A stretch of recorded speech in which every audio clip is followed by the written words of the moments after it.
Le tribunal de la télé vous est présenté par bonplan365.com. Chaque jour, un nouveau bon plan sur le site des bonnes affaires et des bons plans. Et Télé-Réalité TV, la première chaîne de télévision entièrement consacrée à la télé-réalité. Et par la masterclass VGS Télévision, la formation audiovisuelle pour bosser à la télé.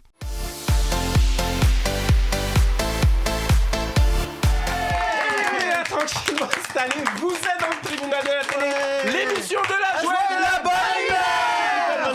Regardez-moi ces jeunes gens autour de la table, ils mettent vraiment beaucoup de pêche. À ma droite, elle est là, c'est Anaïs qu'on applaudit bien fort.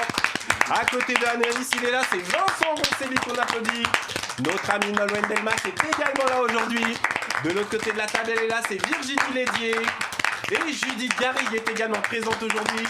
Enfin, Maritel qui nous rejoint et qu'on applaudit bien fort également. Immédiatement, on va donner la parole à notre ami Vincent. Vincent, de quoi vous voulez nous parler à présent ? Eh bien, écoutez, il y en a un, mais il a été content cette semaine. Mécontent, c'est Yann Barthès. Et oui, dans l'émission Quotidien. Pourquoi ? Parce qu'il a eu enfin sa page dans le magazine Valeurs Actuelles d'extrême droite. Voilà, petit rappel, il y a à peu près un mois, ils ont fait un reportage sur Nadine Morano. Alors, expliquez-nous ça en détail, Vincent, parce que moi, j'avoue, j'ai pas du tout suivi cette affaire. C'est totalement drôle. J'ai vu ce qui vient de se passer, enfin... Okay. Donc on remet en arrière. Nadine Morano était petite, elle vivait dans un village, tout se passait bien, tout était calme, les oiseaux chantaient. Et là, Nadine Morano revient dans son village et là, elle le reconnaît plus. Ça y est, les musulmans, les juifs, personne s'entend, il y a personne à la gare quand on arrive. Bref, un papier, mais horrible quoi, de là où elle a vécu avant, rien. Et ce papier est paru dans Valeurs Actuelles, je présume. Il est paru dans Valeurs Actuelles. Et qu'est-ce qu'ils ont fait Quotidien ? Ils ont été sur place pour voir est-ce que c'est vrai. Tout était faux, mais oui, et même la mamie qui était là avant Nadine, oui, elle dit, mais il faut qu'elle revienne, mais ça, non Nadine, tu pètes un plomb. Donc ça n'a pas du tout plu à ce magazine, donc Valeurs Actuelles, qui est d'extrême droite. Donc ils ont fait un papier sur l'émission Quotidien avec Yann Barthès, ils ont fait, attention, pas une, pas deux, mais 12 pages sur l'émission, en disant comme quoi il y avait du mensonge, que c'était pas vrai, que Yann Barthès ne faisait pas 1m75 ou 80, non, 1m68. Voilà, bon. Ils sont vraiment allés... Bon, par contre, ce qui est pas mal, ils l'ont dit quand même que c'était l'un des présentateurs du PAF le mieux payé, que ça marchait bien. Bon, ça, c'est la partie sympa, mais il y a la partie où on dit qu'il dit plein de mensonges, qu'il y a beaucoup de choses qui sont fausses. Attention, ça dépend pour qui, sympa, parce que vous savez très bien qu'en mettant en avant les salaires des animateurs télé, qui gagnent très très très très bien leur vie, c'est pas forcément... Après ça, c'est la petite partie sympa, les 12 pages. Ah oui, d'accord. Voilà, c'est que du mensonge, c'est que des trucs qui clashent, quoi. Donc du coup, qu'est-ce qu'il a fait, Yann ? Il a commencé son émission avec l'énorme affiche de lui. Il a dit, alors, je ne savais pas que Valeurs Actuelles connaissait ma taille, 1m68, et du coup, il a dit toutes les tailles de tous ses chroniqueurs. Alors lui, il fait 1m65, elle 1m60. Enfin bref, il a commencé comme ça, il était très content de faire partie de l'émission. Bien évidemment, c'était pour se foutre de leur tête, bien sûr. Et sur Instagram, il a très clairement dit non, ne payez pas ce magazine à tel prix. Allez, je vais vous donner un petit lien de téléchargement gratuit, tant qu'à faire. Bon, ça, je suis pas forcément très fan quand même, parce que bon, c'est quand même un média, Valeurs Actuelles, qu'on aime ou qu'on n'aime pas. C'est alors la liberté de penser, il a donc donné un lien qui permettait de télécharger le magazine gratuitement sans avoir à l'acheter, en rappelant qu'il est vendu 5,50 €. Exactement. Bon, maintenant, ce lien est vite parti, parce que moi, quand j'ai voulu aller voir, ça n'existait plus. Ça a bien marché quand même, Valeurs Actuelles, parce que j'ai dû faire au moins 5 kiosques à journaux et ils étaient tous liquidés. Donc ça a quand même fait un bon coup de buzz. En fait, au final moi j'ai plutôt l'impression qu'il leur rend même service. Parce que je sais pas si vous avez vu, alors j'ai plus le nom du journaliste, mais regardez, sa photo s'affiche actuellement au bas de l'écran. Eh bien, ce journaliste-là, sur son compte Instagram et sur Twitter, a lancé un appel aux gens en disant c'est inadmissible, Yann Barthès, on a démonté toutes ces méthodes frauduleuses, etc.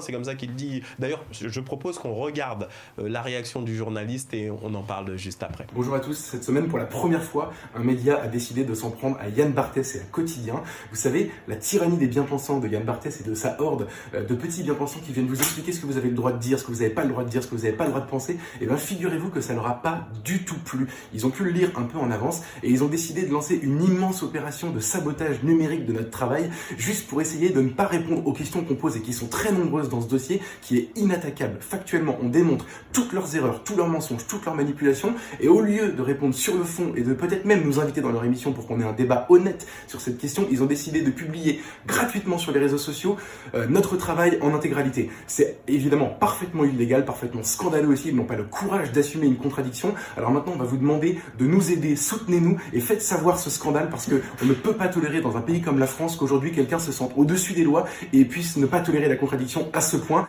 Donc voilà, le journaliste très clairement fait appel à son lectorat. Donc, quelles ont été les suites, Vincent ? La suite, c'est que quand même, Valeurs Actuelles met en demeure la société de production de Quotidien. Donc, affaire à suivre. Est-ce que Quotidien va devoir payer ou pas l'amende suite au reportage sur Nadine Morano ?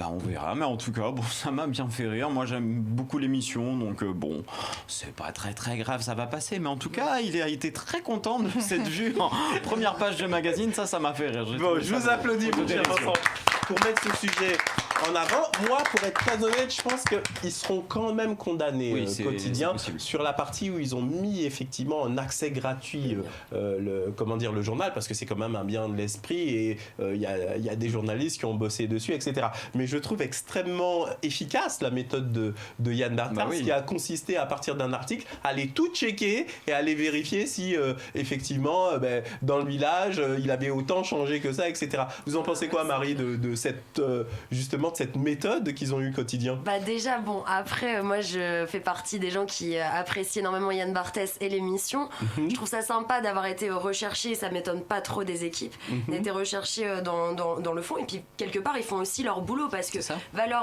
Valeurs Actuelles. Eux, en gros, ils reprochent qu'on leur lance un lien gratuit, etc. Alors je comprends bien, c'est un média, mais de l'autre, c'est un média aussi, donc ils font leur boulot. Donc eux, ils vont sur le terrain et ils vérifient. Non, mais il y a aussi une chose où Valeurs Actuelles, ils affirment aussi certaines choses, et quand on vérifie, on se rend compte que c'est complètement faux. C'est vrai que c'est aussi une idéologie qu'ils veulent faire passer. Je sais pas ce que vous en pensez tous. D'ailleurs, je vais vous donner la parole. Vincent, vous voulez juste c'est complètement faux aussi de Valeurs Actuelles, mais de Nadine Morano aussi, qui est partie sur place avec eux et qui mais attention. Bêtises, Nadine Morano, c'est le support pour qu'il puisse raconter cette histoire, mais c'est qui la publie ? C'est Valeurs Actuelles, avec les journalistes de Valeurs Actuelles. Donc quelque part, c'est aussi le serpent qui se mord la queue. Et de ce point de vue-là, je trouve que Quotidien, ils ont été particulièrement efficaces. Ma chère Judith, j'aimerais vous entendre là-dessus, et juste après Virginie. Alors moi, je trouve que leur petit jeu de ping-pong médiatique est très drôle. Après, le seul point que je condamne, c'est le lien gratuit. C'est la contrefaçon de propriété intellectuelle. Moi, je vais vous dire franchement, Judith, je condamne pas. Moi, je trouve ça super sympa, la manière dont ils l'ont fait. Bien évidemment que c'est illégal, d'accord, mais moi, je condamne pas le geste, parce que, vous savez, c'est aussi facile pour un média comme Valeurs Actuelles d'asséner, d'affirmer toujours des vérités, entre guillemets. Et là, justement, vous avez en face un média puissant, TMC, donc du groupe TF1, qui dit attendez, nous on va aller vérifier tout ce que vous assénez, et ce sont des journalistes, qu'on aime ou qu'on n'aime pas cette émission Quotidien, faut reconnaître que quand ils bossent, et pour la plupart ils bossent bien. Donc en même temps aussi, Quotidien, ils aiment bien se foutre de la tête de Nadine Morano aussi. C'est pour ça, je pense qu'ils ont été jusqu'au bout aussi. D'accord, alors je vais donner la parole aux autres. Virginie, est-ce que vous avez entendu parler de cette histoire, si oui ou non, ou sinon qu'est-ce que vous en pensez ? Non, mais je me demande si Valeurs Actuelles ne cherche pas à la base à faire le buzz avec ce genre de sujet pour faire rebondir les médias télé. Et en fait, ils ont réussi. Ils ont réussi puisqu'ils ont vendu tout leur ce qui est une vérité vraie, comme on dit. C'est que et beaucoup d'hommes politiques aussi utilisent cette manière de fonctionner. C'est-à-dire des semi-vérités, des approximations, etc., etc. Mais quand on va toujours dans un même sens, et bien au final, ça rentre dans l'esprit des gens qui finissent par y croire eux-mêmes. Hier, je suis tombé sur une vidéo. Alors, vous allez me dire, ça n'a strictement rien à voir. Il y a le président de la République, Emmanuel Macron, qui était en visite dans la ville où il est né, à Amiens, voilà. Et il a été interrogé par une jeune fille, étudiante. Mais en réalité, elle faisait partie d'un syndicat étudiant. Et donc, elle commence par lui dire, Monsieur le Président, vous avez supprimé les 5 € d'APL, vous avez supprimé supprimé ci, etc., etc. Quelle place ont les jeunes dans la société, etc. Et le président lui dit, mais mademoiselle, d'accord, j'ai supprimé ça, mais quand vous enlevez ce qui est négatif, parlez aussi de ce qui est positif. Est-ce que désormais vous payez, je crois que c'était la sécurité sociale étudiante? Non. Quelle est l'économie? 230 €. Oui, j'ai supprimé 5 €, mais à côté, je vous ai fait économiser 230 €. Donc effectivement, au final, alors du coup, la jeune fille s'est fait lyncher sur Twitter. Je sais pas si vous... Mais elle s'est fait lyncher. Ce qui est paradoxal, parce que le président Macron, en général, c'est plutôt lui qui se fait en ce moment lyncher sur Twitter. Ce que je vous propose, chers amis, on va regarder la vidéo, puis vous allez me dire ce que vous en pensez. C'est parti. Un étudiant sur 2 est obligé de se salarier. Un étudiant sur 3 est obligé de sauter des repas régulièrement. De façon plus locale, à l'Agorae, notre épicerie sociale et solidaire, l'année dernière, c'était 238 étudiants que nous aidions avec une aide alimentaire. Aujourd'hui, en novembre, on est déjà à 120 bénéficiaires. Donc nous attendons beaucoup plus d'étudiants qui, à la fin de l'année, et ça présume que la rupture est de plus en plus tôt dans l'année. Alors que la précarité existe bel et bien depuis plusieurs années, vous diminuez de 5% les APL pour les étudiants. Le ticket rue augmente de 5 €, pardon. Le ticket rue augmente de 5 centimes. L'accès au logement est de plus en plus difficile. L'accès aux aides sociales est de plus en plus illisible. Enfin, toujours illisible en tout cas. La jeunesse est l'avenir de notre pays. Comment ? Vous oubliez des choses. J'ai résumé... Si vous êtes honnête et que vous citez les chiffres, vous devez citer ce qui est en positif. Ah oui, bien sûr. Donc vous avez dit l'APL a été baissée de 5 €, c'est vrai, mais il y a aussi par exemple le coût de la sécurité sociale étudiante qui a été supprimé de combien d'euros par an?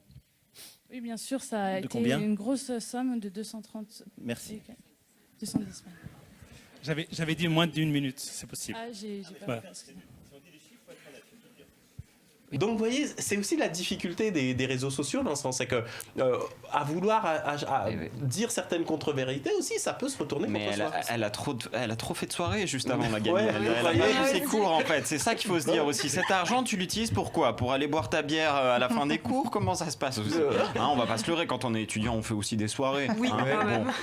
En tous les cas, voilà. Quoi qu'il en soit, immédiatement, c'est un petit jingle et on continue. Vous êtes bien dans le tribunal de la télé.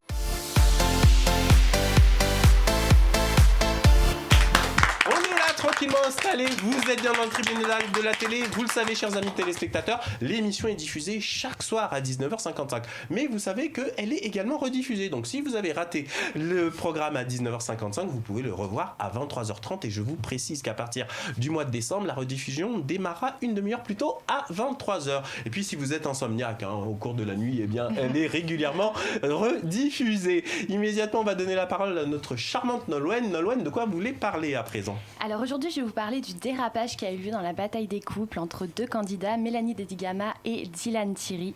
Ça faisait longtemps qu'on n'avait pas parlé de télé-réalité. Ouais. Dites-moi, qu'est-ce qui s'est passé cette fois-ci? Eh bien, Dylan Thierry a craché au visage de Mélanie Dedigama et la production s'est